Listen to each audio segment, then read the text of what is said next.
উচ্চ মাধ্যমিকের খাতা রিভিউ অর্থাৎ পিপিআর পিপিএস বা তৎকাল পিপিআর পিপিএস এই নিয়ে গতকালই ডিটেলস ভিডিও এনে দিয়েছি। কিভাবে অ্যাপ্লাই করতে হবে, কত টাকা খরচ, কত দিন পর্যন্ত অ্যাপ্লাই করা যাবে, বিস্তারিত ভিডিও এনেছি। আজকে ভিডিওতে আলোচনা করব পিপিআর পিপিএস করলে কি তোমাদের নম্বর কমতে পারে। এই বিষয়ে অনেক স্টুডেন্টের মনে প্রশ্ন আছে, সেটা কারা পিপিআর পিপিএস এর আবেদনের জন্য যোগ্য, কাদের পিপিআর পিপিএস আবেদন করলে নম্বর বাড়বেই সেটা তোমাদের বলবো। পাশাপাশি পিপিআর পিপিএস এর রেজাল্ট কবে নাগাদ বেরাতে চলেছে সেটা নিয়ে বিস্তারিত বলবো। তাই ভিডিওটি সম্পূর্ণ দেখার অনুরোধ রইল। ইউটিউব থেকে দেখে থাকলে চ্যানেলটিকে সাবস্ক্রাইব করার অনুরোধ রইল, ফেসবুক থেকে দেখে থাকলে পেজটিকে ফলো করার অনুরোধ রইল। দেখো, পিপিএস কথাটার মানে আমি আগেও ভিডিওতে বলেছি পোস্ট পাবলিকেশন স্ক্রুটিনি, যেখানে খাতাটা প্রথম থেকে শেষ পর্যন্ত নম্বরের ক্যালকুলেশন করা হয়, যে তোমাদের প্রত্যেকটা প্রশ্নের যে উত্তরের জন্য তোমাদের যে নম্বরটা দেওয়া হয়েছে এক্সামিনারের তরফ থেকে সেই নম্বরটা ক্যালকুলেশন করা হয়। বা কোনো প্রশ্নের উত্তর তুমি লিখেছো, এক্সামিনার যদি খেয়াল না করে প্রশ্নের উত্তরটা বেরিয়ে গিয়ে থাকে, যদি নম্বর না দিয়ে থাকে, সেই জায়গায় সেটা চেক করা হয়। এটা পিপিএস। আর পিপিআর কথার মানে কি? পোস্ট পাবলিকেশন রিভিউ, যেটার মানে হচ্ছে খাতাটা প্রথম থেকে শেষ পর্যন্ত আরও একবার চেক করা হয়, যেখানে ছাত্রছাত্রীদের খাতায় নম্বর বাড়ার সুযোগ থাকলে বাড়িয়ে দেওয়া হয়। তবে আমি বলতে চাই, যে সকল ছাত্রছাত্রীরা কনফিডেন্ট আছো যে আমাদের নম্বর বাড়বেই, তাদের আমি বলবো পিপিআর করো। নম্বর বাড়ার চান্স প্রায় ধরে রাখো 75% নম্বর বাড়ে। পিপিআর করলে নম্বর বাড়ে। পিপিএসে নম্বর আজ পর্যন্ত মানে আমি যদি 100 জন ছাত্রছাত্রীর কথা বলি, 99% স্টুডেন্টের নম্বর বাড়েনি। সেই জায়গায় পিপিএস করা মানে বোকামো, টাকা খরচ করে পিপিআর করতে পারো। পিপিআর সর্বোচ্চ দুটি বিষয়ে করা যায়। যারা পাস করেছো তারা দুটি বিষয়ে যদি মনে করো দুটি বিষয় করতে চাও করতে পারো, চাইলে যদি মনে করো একটি বিষয় করতে চাও সেটিও তুমি করতে পারো। এখানেই আসে তৎকাল পিপিআর, তৎকাল পিপিএস। এখানেই আগে বলে দিই, নর্মাল পিপিআর করতে গিয়ে প্রত্যেক বিষয়ে খরচ হয় 200 টাকা করে, নর্মাল পিপিএস করতে গেলে প্রত্যেক বিষয়ে খরচ হয় 150 টাকা করে। এই জায়গায় যদি তৎকাল পিপিআর পিপিএস করো, খরচ তার থেকে 4 গুণ বেশি বেড়ে যায়। তৎকাল পিপিআর করতে গেলে খরচ হয় প্রত্যেক বিষয়ে 800 টাকা করে, তৎকাল পিপিএস করতে গেলে খরচ হয় প্রত্যেক বিষয়ে 600 টাকা করে। এই দুটোর মধ্যে ডিফারেন্স কি? দুটোর মধ্যে ডিফারেন্স কিছুই না।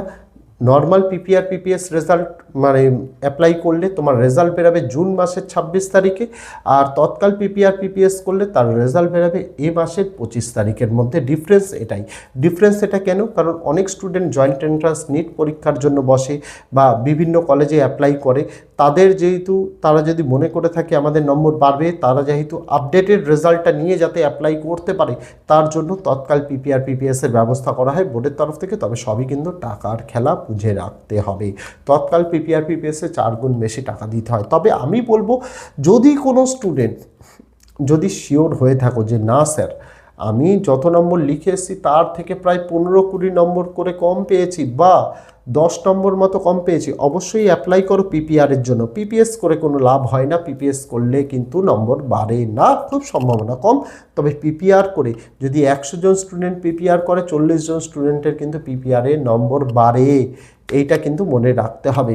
তবে তুমি যদি কনফিডেন্ট থেকে থাকো আমার নম্বর বাড়বে, তাহলে তুমি চাইলে তৎকাল পিপিআরও করতে পারো বা নর্মাল পিপিআরও করতে পারো। তৎকাল পিপিআর কাদের জন্য? যারা মনে করছে আমাদের রেজাল্টটা এ মাসের মধ্যেই দরকার, তারা তৎকাল পিপিআর করো। যারা মনে করছে আমাদের রেজাল্ট 1 মাস পরে পেলেও সমস্যা নেই, তবে নম্বর বাড়াটা আমাদের মেন প্রায়োরিটি, তারা নর্মাল পিপিআর করতে পারো, কোনো সমস্যা নেই। রেজাল্ট যারা নর্মাল পিপিআর পিপিএস করবে তাদের জন্য রেজাল্ট জুন মাসের 26 তারিখের মধ্যে বেরাবে, আর যারা তৎকাল পিপিআর পিপিএস করছে এ মাসেরই 25 তারিখের মধ্যে, অর্থাৎ 25শে মের মধ্যে কিন্তু বেরিয়ে যাবে। এবার এই সবথেকে বড় প্রশ্ন, স্যার পিপিআর পিপিএস করলে কি নম্বর কমে? একদমই কমে না। আজ পর্যন্ত বিগত 10-12 বছরে কারোরই নম্বর কমেনি।